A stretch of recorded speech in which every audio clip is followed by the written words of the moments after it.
Hello! This is part 2 to the one I just did because I had more to say. There's a lot of things that you can do to avoid things that make you feel bad.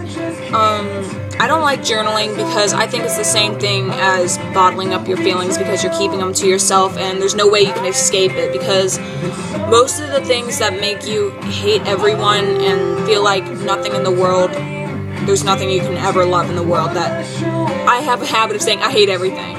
It's kind of true. I do kind of hate everything. I'm really angsty.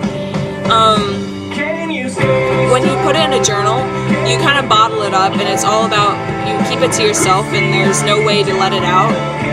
And all the things that you hate are pretty much within yourself. I know it sounds cliche, but if you think about it, you don't hate your teachers. You hate that you're not smart enough. You don't hate pretty girls. You hate that you're not thin enough. You don't hate bad music. You hate that you're not that famous. It's always within yourself, the thing that you hate. And if you keep a journal, you're just keeping it within yourself still. And you're not letting yourself escape it at all. If you put it online, someone else can see it, and either they can throw you down for it or they can make you feel better. But in any way you put it, it's someone else's burden too. And they know now, so you feel better. Well, not better, but it's not all within yourself, and you're not so down on yourself. So that's why I like Tumblr a lot. Like, I tumble like nonstop. Plus, there's a lot of anonymous things, and not many people who know you follow you most of the time. So I think it's a lot easier. And most importantly is to tell someone. Like, if you're feeling suicidal, you need to call the suicide hotline. I'll post them in the description of this one. There's self-injury hotlines, there's abuse hotlines, rape hotlines. There's something for every problem you could possibly have. And there's even an eating disorder hotline, which I think that's what my next video is going to be, because I've had a few friends who have suffered with eating disorders, and I personally could never do it because I'm a big eater. I eat when I'm bored. That's why I'm never going to have a tiny little model body. I haven't been a size 3 since the 5th grade. I don't care. If you don't like my body, it's not my problem.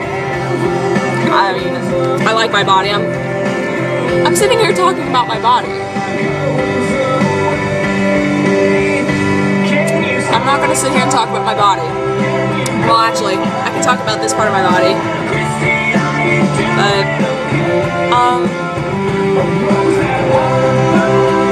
oftentimes, if you're kind of place where everyone can see it, I don't suggest cutting. I never promote cutting. That's the first thing I say. I don't want anyone to, but if you're going to, put it in a place where you know everyone's going to see it, because someone's going to help you. If you're not going to help yourself, someone's going to help you, and you're going to get better. Like when I first did, when I had one right here. Yeah, you won't be able to see it on there. I was seeing if you could, but I have a scar in the shape of a heart on my hand, and I put that there, and my mom saw it when I was about to go on a date with my boyfriend in the 7th grade, and she... One moment.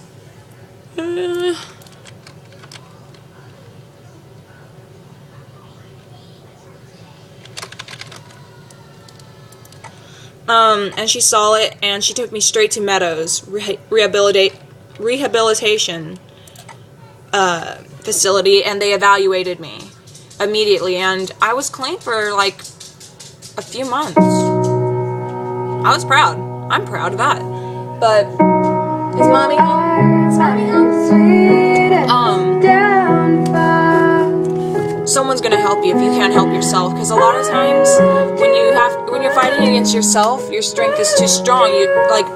You're strong enough to help yourself, but you can't utilize it. And I understand that. I understand how hard it is, and the depression probably won't go away. I'm not gonna bullshit you. The whole time that I was in remission, I was still depressed. I just didn't cut.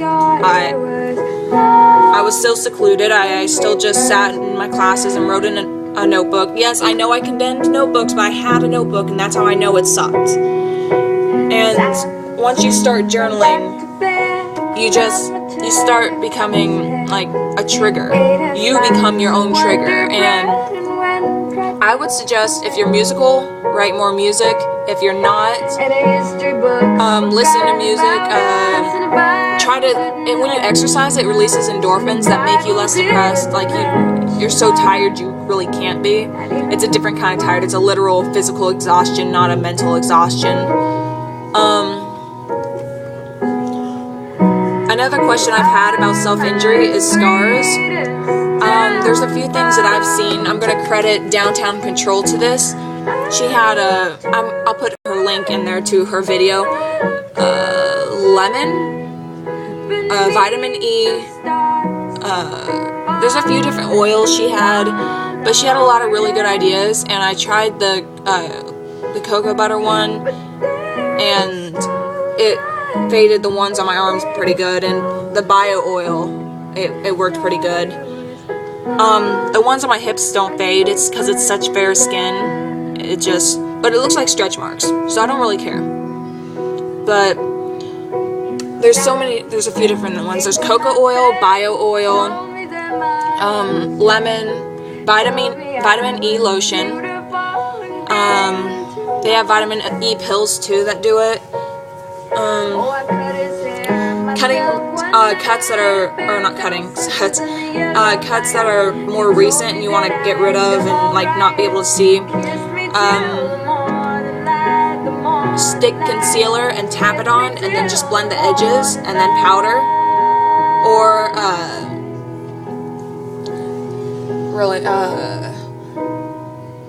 they have this thing, I saw it online somewhere, and it's kind of like new skin, but it matches your skin, so it just looks like it's an old scar. It doesn't look like a new cut.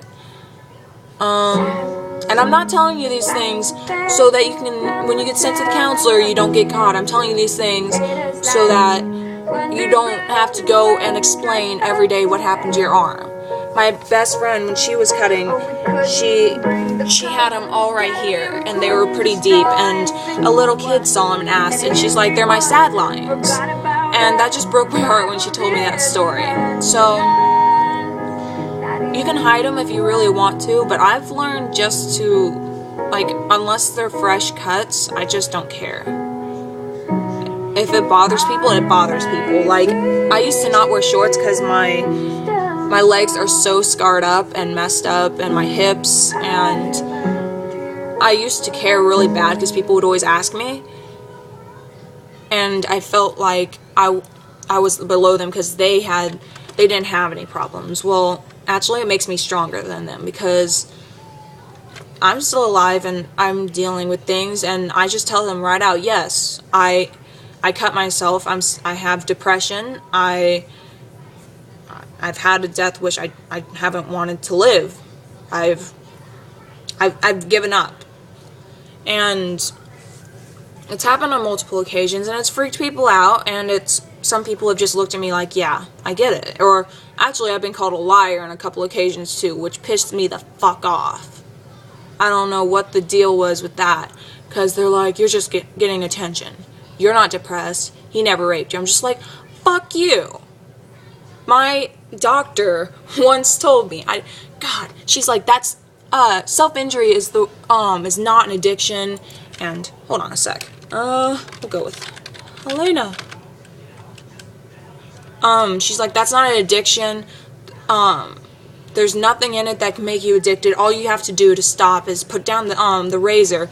I know you're not that dense, Abigail, and, what the?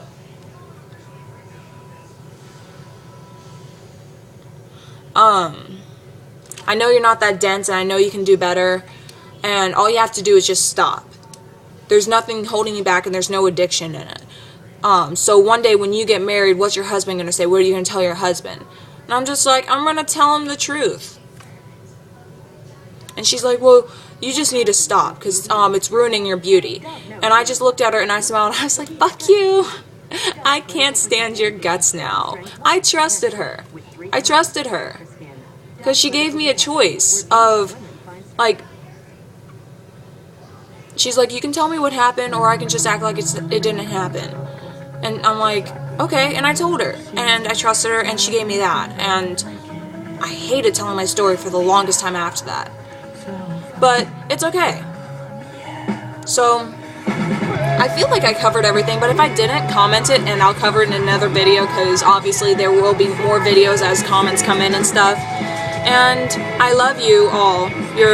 I appreciate every single view and every single person who watches, because I'm hoping that sometimes someone big is going to notice this, and it's going to get everywhere. It's going to be on the news. It's going to explode and be famous, and I appreciate every single one of you, and I hope that this is helping you. I don't want any triggers to be going on. I don't want you to hurt yourself, because you're all beautiful and unique and wonderful, and I know it's hard to believe. I don't believe it half the time.